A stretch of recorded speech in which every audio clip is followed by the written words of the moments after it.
बिस्मिल्लाहिर्रहमानिर्रहीम my dear students, अस्सलाम वालेकुम वरहमतुल्लाह। रब्बे ज़िदनी इल्मा। और आपको मालूम है कि हम चैप्टर नंबर 13 स्टार्ट कर चुके हैं और आज उसका सेकेंड लास्ट लेक्चर है और आज हम पढ़ेंगे respiratory pigments. First of all, pigment होता क्या है? ये हमने प्लांट रेस्पिरेशन में भी डिस्कस किया था कि anything that assign colour is basically a pigment. और डेफिनेटली आप पढ़े लिखे बच्चे हैं, आपको ये बात बिल्कुल इस बात का अंदाजा है कि हमारे ब्लड का कलर रेड क्यों है, बिकॉज कि उसके अंदर एक पिगमेंट प्रेजेंट है। उसका नाम क्या होता है स्टूडेंट्स? हीमोग्लोबिन। हीमोग्लोबिन किसी एक मॉलिक्यूल का नाम नहीं है जी, तो बहुत सारे यू कैन से मॉलिक्यूल्स हैं और बहुत सारे मॉलिक्यूल की टाइप्स हैं जिनका बेसिकली एक ही रोल है। वो क्या कि हम अपने रेस्पिरेटरी सरफेस से, रेस्पिरेटरी ऑर्गन से ऑक्सीजन को अपने साथ बाइंड करें और फिर उसे टिश्यूज तक पहुंचा दें, राइट। तो अगर आप अपनी बुक को स्टडी करेंगे तो आपको पता चलेगा कि बेसिकली आज हम दो मॉलिक्यूल्स की एक्टिविटी को सल्यूट करने जा रहे हैं। उनमें से एक मॉलिक्यूल क्या है? हीमोग्लोबिन, और जिसकी वजह से आपका ब्लड रेड है, और अदर वन इज मायोग्लोबिन, जिसकी वजह से आपके मसल का कलर रेड है, राइट।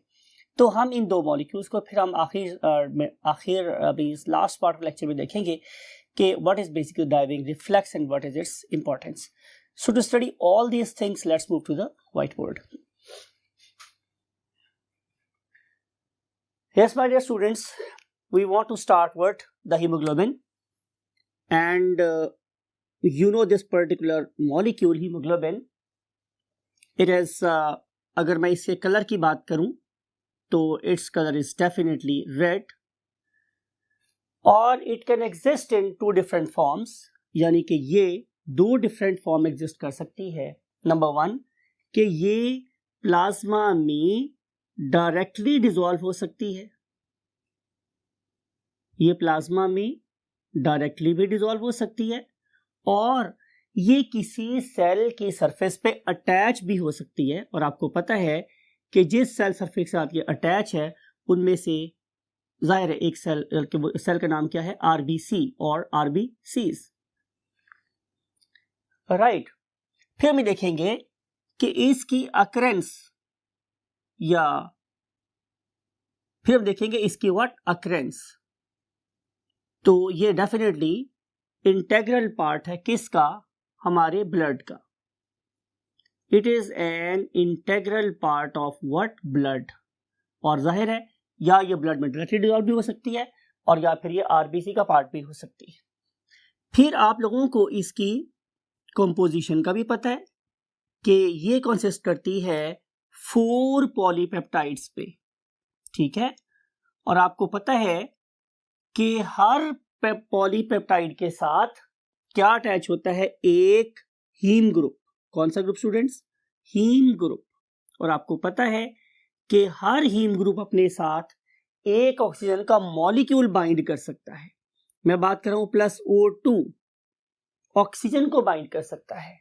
इसका मतलब ये होगा कि अगर आप लोगों के पास एक हीमोग्लोबिन का मॉलिक्यूल है तो चूंकि उसके पास 4 हीम ग्रुप्स हैं तो वो अपने साथ 4 ऑक्सीजन के मॉलिक्यूल या 8 ऑक्सीजन के एटम बाइंड कर सकता है, राइट। ये 8 ऑक्सीजन के क्या हैं? एटम्स हैं, ये बाइंड कर सकता है। और अगर मैं बात करूं किसकी? इसकी नीड की, तो जाहिर है इसका फंक्शन सिर्फ और सिर्फ ये है कि ये ट्रांसपोर्ट करेगी किसको? ऑक्सीजन को from the respiratory surface to the oxidising cells, right. आपके ऑक्सीडाइजिंग सेल को O2 चाहिए, तो ये O2 कौन सप्लाई करेगी? जाहिर है आपके ऑक्सीजन। फर्ज कर लेते हैं कि अगर आपका 100 ml ब्लड किसके साथ प्रोवाइडेड है? हीमोग्लोबिन के साथ, तो ये सप्लाई कर सकता है कितनी? 75 ml ऑक्सीजन, राइट। लेकिन अगर आप लोगों के पास हुआ क्या students? 100 ml blood without oxygen, ठीक है, हम बात करें हैं विदाउट O2, तो ये सिर्फ से हमें सप्लाई करेगा 1 ml of oxygen.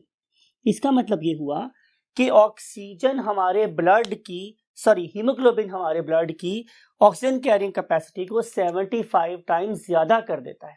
So look at the importance of this very great molecule कि अगर आप लोगों के पास 100 ml वाटर हो या ब्लड हो विदाउट हीमोग्लोबिन तो वो सिर्फ 1 ml O2 ट्रांसपोर्ट करेगा, लेकिन अगर आप लोगों के पास 100 ml ब्लड हुआ किसके साथ, हीमोग्लोबिन के साथ, तो ट्रांसपोर्ट हो रही है 75 ml O2। तो 75 टाइम्स मोर एफिशिएंट है मेरा ब्लड विद हीमोग्लोबिन और 75 टाइम्स लेस एफिशिएंट है विदाउट हीमोग्लोबिन। सो डेफिनेटली तो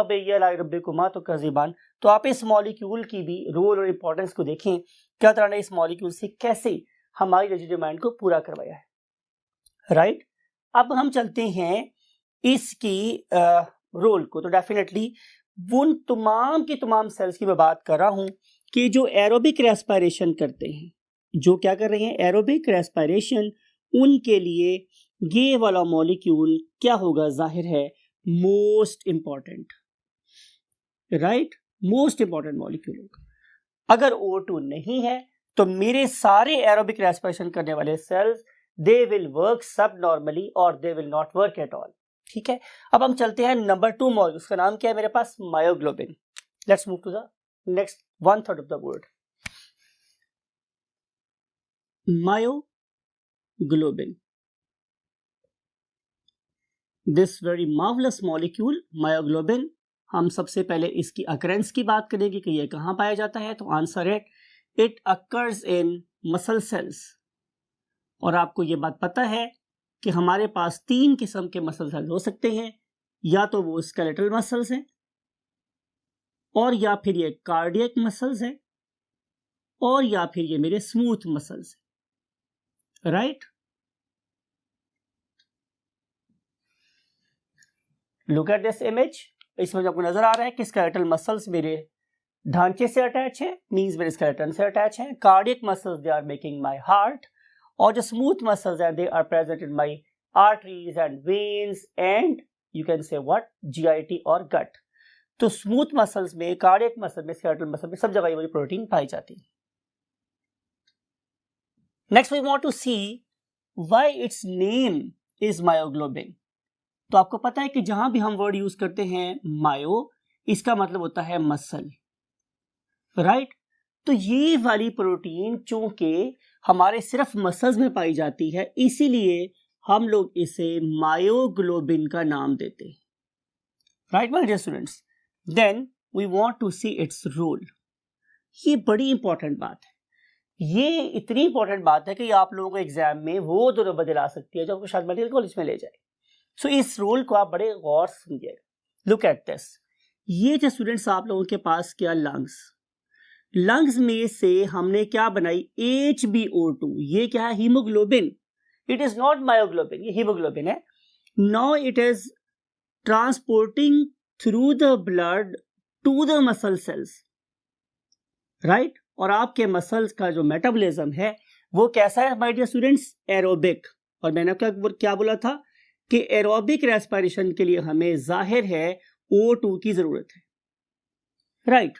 तो क्या होगा कि इस पर्टिकुलर HbO2 से ऑक्सीजन डायरेक्टली सेल की मेटाबॉलिक मशीन को नहीं मिल रही। इंपॉर्टेंट बात है ये, इस ऑक्सीहीमोग्लोबिन से ऑक्सीजन डायरेक्टली सेल के मेटाबॉलिज्म को नहीं मिल रही, बल्कि वो सबसे पहले एक इंटरमीडिएट मॉलिक्यूल के पास जा रही है और उसका नाम क्या है, MB, दैट इज मायोग्लोबिन। यानी कि haemoglobin will hand over its oxygen to myoglobin to convert it into oxymyoglobin, और फिर ये वाला ऑक्सीमायोग्लोबिन इस ऑक्सीजन को अपने साथ टेम्परेरीली, ठीक है, टेम्परेरीली क्या कर लेता है, बाइंड कर लेता है, स्टोर कर लेता है या सेव कर लेता है। और फिर ये वाला MbO2 जब रिक्वायर होगा मेरे मसल मेटाबॉलिक मशीन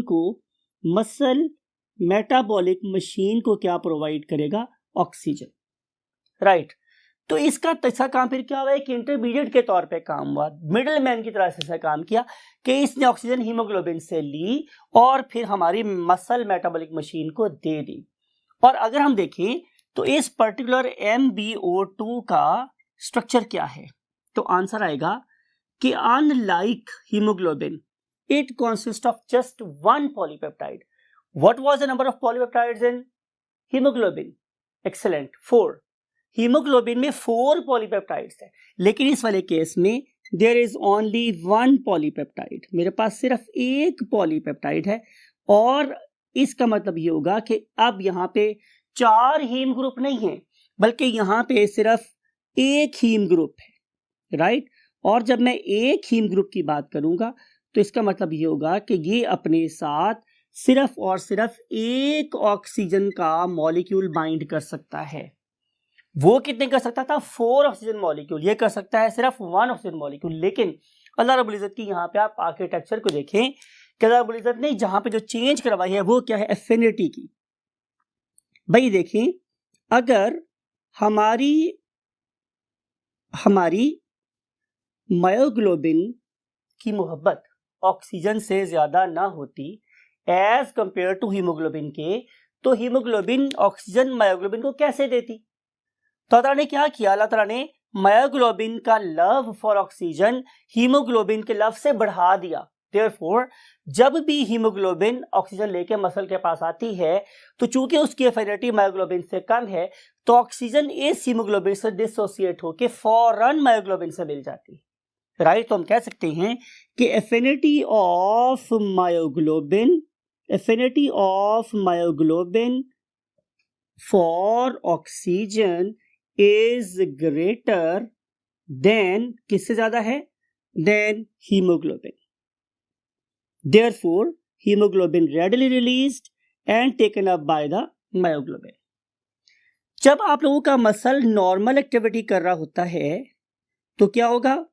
ऑक्सीजन आहिस्ता से सप्लाई हो रही होती है.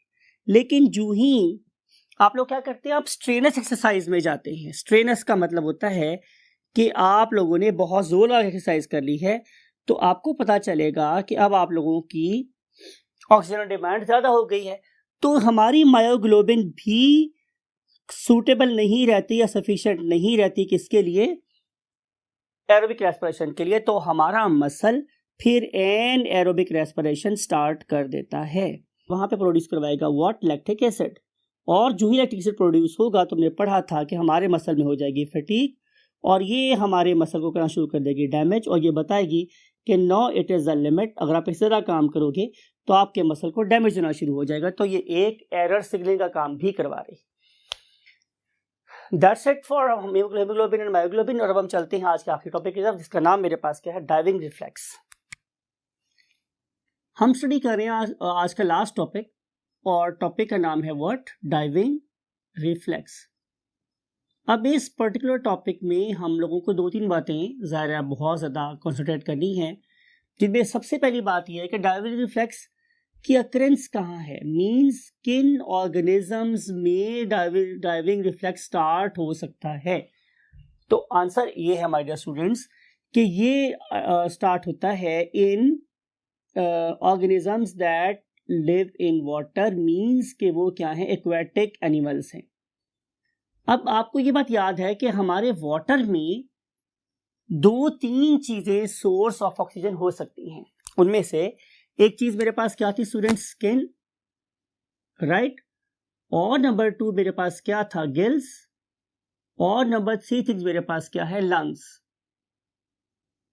राइट. गिल्स और स्किन, ये दोनों की दोनों चीजें कॉन्स्टेंटली वाटर में से ऑक्सीजन को हार्वेस्ट कर सकती हैं.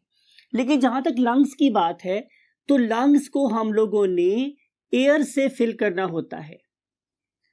Lungs can harvest oxygen only from air.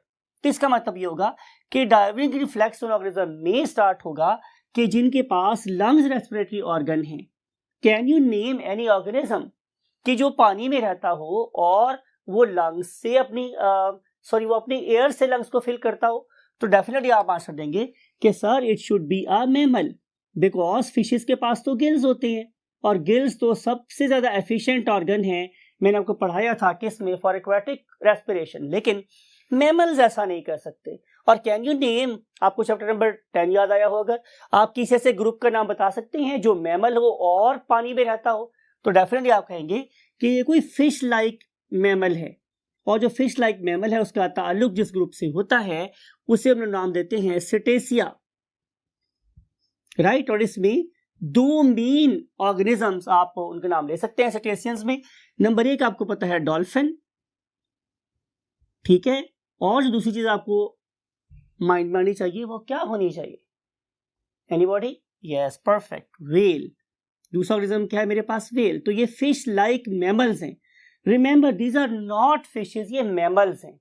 तो मैमल्स के पास जो रेस्पिरेटरी ऑर्गन है दैट इज अ लंग, और ये वाले organism they are very excellent deep divers, right. तो जब ये सतह समंदर पे होते हैं तो वो अपने लंग्स को पूरी तरीके से भर लेते हैं किसके साथ? ऑक्सीजन के साथ। Now they are acting as what? Oxygen tanks, and then they dive deep into the oceans. जब वो डीप जाएंगे तो पहली बात तो ये है कि उनके अंदर लंग्स का वॉल्यूम ज्यादा होना चाहिए ताकि वो ज्यादा ऑक्सीजन अपने अंदर एब्जॉर्ब कर सकते हो। तो डेफिनेटली इनका वॉल्यूम जो लंग्स का है वो नॉन डाइवर की निस्बत बड़ा है। प्लस अगर आप लोग पर ml इसके अंदर ऑक्सीजन की क्वांटिटी की बात करें तो इनके अंदर हीमोग्लोबिन की क्वांटिटी भी ज्यादा होती है as compared to non divers.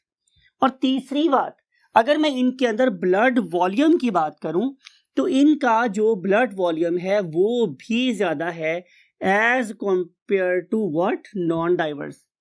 इन सारी चीजों की वजह से इनके पास ऑक्सीजन को रखने की जो एबिलिटी है वो बहुत ज्यादा है।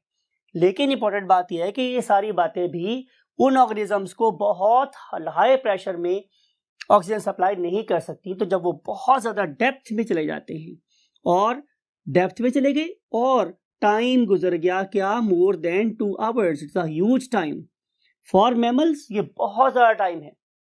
You can not survive more than 2 minute without oxygen. लेकिन इन एनिमल्स ने एक एडेप्टेशन की कि वो 2 घंटे तक भी अगर समंदर के अंदर रहें तो दे कैन सर्वाइव। अब सवाल ये है कि वो 2 घंटे गुजरने के बावजूद अपने आप को कैसे जिंदा रखते हैं? तो answer is by triggering a reflex that is called as diving reflex. और इस पर्टिकुलर डाइविंग रिफ्लेक्स में क्या क्या चीजें होती हैं? तो नंबर एक बात स्टूडेंट्स ये है कि हम लोगों ने ब्रीदिंग मैकेनिज्म को या ब्रीदिंग के प्रोसेस को स्टॉप कर देना है, या आप कह लें कि उसे स्लो डाउन कर देना है। कंसिडरेबली, बहुत ज्यादा हद तक स्लो कर देना है। नंबर 2 बात ये है कि हम लोगों ने इन वाइटल, वो वाले ऑर्गेनिज्म जो वाइटल नहीं है या नॉन वाइटल ऑर्गन्स को हम लोगों ने ब्लड सप्लाई कैसी कर देनी है? कट ऑफ, या फिर उसे कर देना है मिनिमम, राइट। और हम लोगों ने अब सिर्फ और सिर्फ एक सर्किट ऑपरेट करना है, और वो सर्किट क्या है? वो सर्किट है स्टूडेंट्स दिस वन, कि आप लोगों का हार्ट अब सिर्फ और सिर्फ मोस्ट वाइटल ऑर्गन को ही ब्लड सप्लाई कर रहा है, that is called as what? Brain. आपको पता है कि आपका ब्रेन सबसे ज्यादा सेंसिटिव है to the hypoxia. Whenever we use the term hypo, इसका मतलब होता है कम, और ऑक्सिया का मतलब होता है ऑक्सीजन, राइट। तो ये हाइपोक्सिया के केस में ब्रेन डैमेज हो सकता है। हाइपोक्सिया में ब्रेन हमारा डैमेज हो सकता है। तो नेचर ने क्या फैसिलिटी दी है कि भाई बहुत ज्यादा स्कार्स ऑक्सीडेशन में, स्कार्स का मतलब बहुत कम ऑक्सीजन में भी आप लोगों के हार्ट को, ब्रेन को O2 सप्लाई करनी है। अगर मैं यहाँ बात करूं आप लोगों के स्किन की, अगर मैं बात करूं आप लोगों के डाइजेस्टिव सिस्टम की, मैं बात करूं रिप्रोडक्टिव सिस्टम की, मैं बात करूं एक्सक्रीटरी सिस्टम की, तो इन सब के सब सिस्टम को ऑक्सीजन की सप्लाई ऑलमोस्ट क्या कर दी जाती है? 0 कर दी जाती है। प्लस और बात क्या होती है, जो आखिरी बात हम पढ़ेंगे आज की, कि इन ऑर्गेनिजम्स के जो मसल्स हैं, जो ही वो बहुत ज्यादा डेप्थ पे जाते हैं तो they begin to stop what? Aerobic respiration. उनकी एरोबिक रेस्पिरेशन स्टॉप हो जाती है, और एरोबिक रेस्पिरेशन स्टॉप होने का मतलब ये है कि now they are going to respire what? Anaerobically. इस सारी की सारी एक्टिविटी का सिर्फ और सिर्फ एक ही मकसद है। वो मकसद ये है कि अगर पानी की अथाह गहराइयों में जाना है तो हम जा सकते हो। नंबर 2, हमें अपने ब्रेन को जिंदा रखना है। और नंबर 2 जो इंपॉर्टेंट बात है वो ये कि हमने उन्हीं मसल्स को जो कि अब बहुत कम एनर्जी पे चल रहे हैं उनको यूज करके दोबारा सतह समंदर पे वापस भी आना है टू रीफिल योर टैंक्स। इन सारी चीज़ों को इंश्योर करने के लिए नेचर ने क्या दिया, डाइविंग रिफ्लेक्स, और now they will come back to the surface, they will fill their lungs again with oxygen and they can enjoy another dive, right. So that's it for today, और हम आपसे मिलेंगे आखिरी topic के साथ इंशाल्लाह कल। टिल दैट वेरी टाइम, अल्लाह हाफिज़।